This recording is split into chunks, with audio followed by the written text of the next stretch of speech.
ബാലക്രീഡാ തൽപരന്മാരാം കാലം രാമലക്ഷ്മണന്മാരും തമ്മിലൊന്നിച്ചു വാഴും.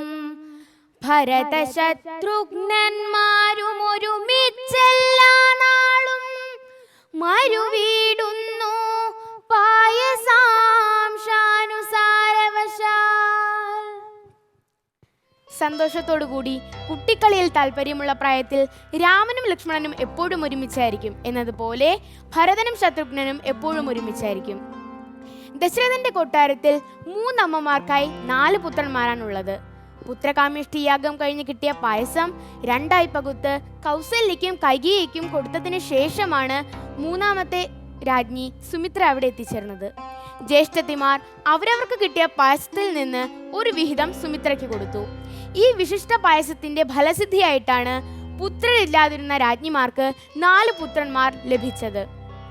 ശ്രീരാമനും ലക്ഷ്മണനും എപ്പോഴും ഒരുമിച്ചായിരിക്കും എന്നതുപോലെ ഭരതനും ശത്രുഘ്നനും എപ്പോഴും ഒരുമിച്ചായിരിക്കും.